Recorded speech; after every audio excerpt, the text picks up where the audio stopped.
et adolescent, je regardais tous les matchs, au grand désespoir de mes parents d'ailleurs. Rafa, dans mon cœur, je le place quand même en numéro 1. C'est quand on se dit, tiens là il se passe quelque chose, il faut peut-être y aller, la décision, il faut la prendre en 30 secondes. En fait.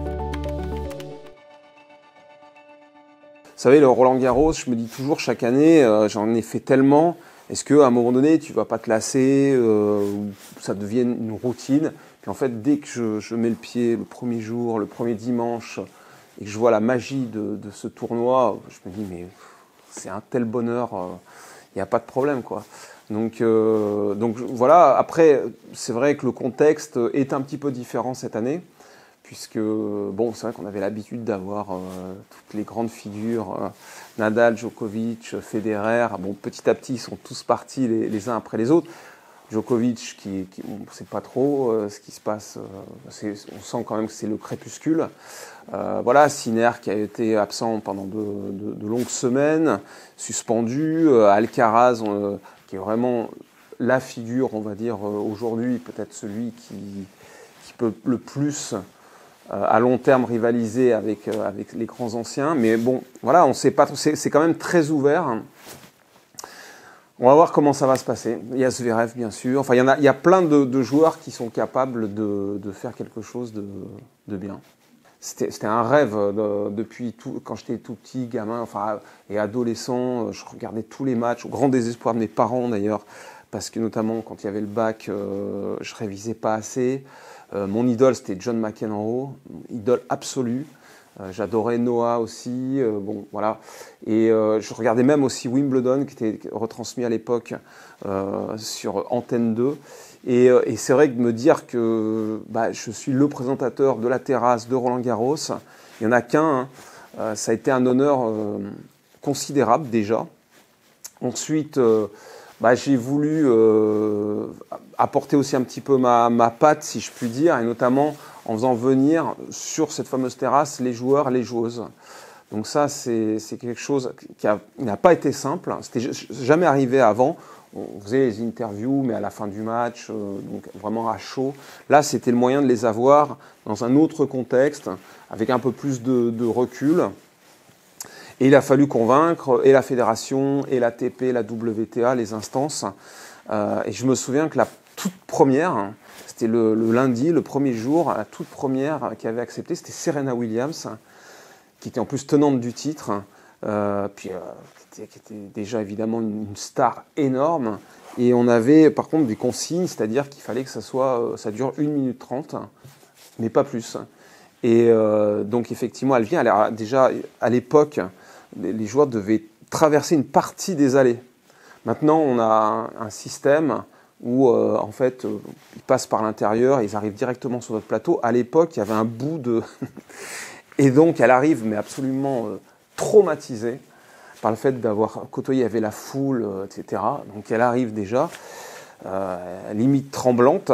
Et son agente, dès que je lui dis bonjour, déclenche le chronomètre.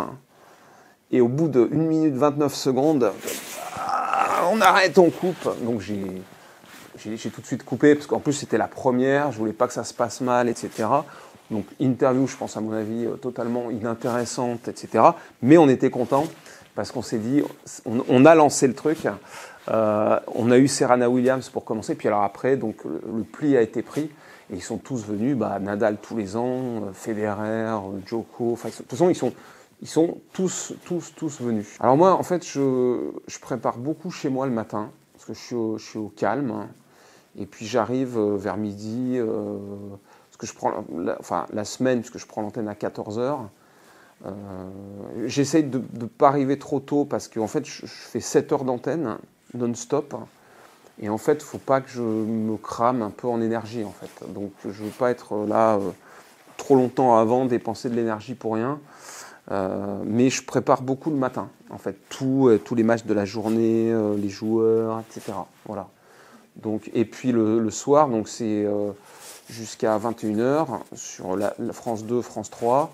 Après, généralement, on bascule sur France 4. Donc, généralement, il ne reste qu'un match. Donc, là, je laisse l'équipe de commentateurs qui commente. Voilà. Mais ça fait des bonnes journées parce que, surtout, on va dire, jusqu'au quart de finale, où là, il y a tout à gérer, en fait, parce qu'en fait, l'antenne, on la gère à deux, en fait. C'est-à-dire Fabrice Collin, qui est en régie, qui est un peu le grand ordonnateur et qui est mon binôme, en fait. C'est celui avec lequel, depuis 20 ans, je travaille. On s'entend à merveille. On n'a pas besoin même de se parler pour se comprendre. Donc ça, c'est un confort exceptionnel. Et moi, en plateau, et à tous les deux, c'est nous qui gérons, savoir est-ce qu'on part sur tel match, puisqu'il y a des matchs partout, on a nos écrans donc avec tout ce qui se passe partout, tous les scores, etc. Et la chose en plus essentielle, c'est quand on se dit tiens là il se passe quelque chose, il faut peut-être y aller, la décision il faut la prendre en 30 secondes. En fait, voilà. Faut pas qu'on se mette à réfléchir, est-ce qu'on reste là, tu crois qu'on va là-bas, etc. Non, on y va pas. Non, là on reste encore un peu là, ou sinon on y va tout de suite. Voilà. C'est comme ça qu'on fonctionne. C'est un vrai travail d'équipe. C'est un vrai travail d'équipe, ouais, vraiment à tous les deux, et parce qu'on peut pas être 50 à décider aussi là-dessus, parce que s'il y a 50 personnes, on prend jamais de décision. Et surtout, comme on fait ça depuis plus de 20 ans, c'est vrai qu'on a l'habitude, en tout cas. Il se peut qu'on arrive parfois, mais franchement, sans prétention, je pense on se trompe rarement, en fait. Après, on peut frustrer un téléspectateur, mais faire plaisir à un autre, du coup. Parce que s'il y a un téléspectateur qui aime le joueur et qui n'aime pas l'autre joueur chez qui on va, on peut être frustré. Mais l'inverse, voilà. Mais c'est comme ça. Nous, ce qu'on veut, c'est essayer de montrer un maximum de choses. On n'est pas une chaîne spécialisée sport. On s'adresse à un très large public. Donc, en fait, il faut montrer les Français, il faut montrer les grosses têtes d'affiche, il faut montrer les moments chauds, les fins de match, les fins de set. Voilà. Il y a toute cette alchimie, en fait, à mettre en place. Alors, Federer, j'ai une admiration pour ce joueur parce que, bon, déjà, tout ce qu'il a fait, tout ce qu'il a accompli, et puis il y a cette grâce, cette élégance, ce revers. Enfin, c'est un joueur. J'ai des souvenirs aussi d'interviews avec lui fantastiques. Hein. Il y avait une profondeur dans ce qu'il disait, etc. Mais après, Rafa, dans mon cœur, je le place quand même en numéro 1. Parce que pour moi, ce qu'il a réalisé à Roland-Garros, là encore, j'aime tous les sports, hein, mais pour moi, c'est le plus grand exploit sportif, tout sport confondu, de tous les temps.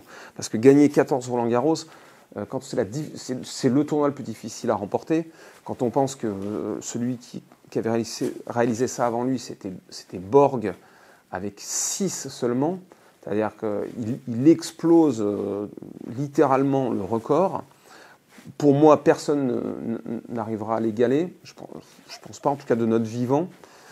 Peut-être dans les années 2350. Mais donc voilà, le tournoi le plus difficile des 4 grands chelems à gagner, le faire 14 fois, c'est le plus grand exploit sportif de tous les temps, pour moi.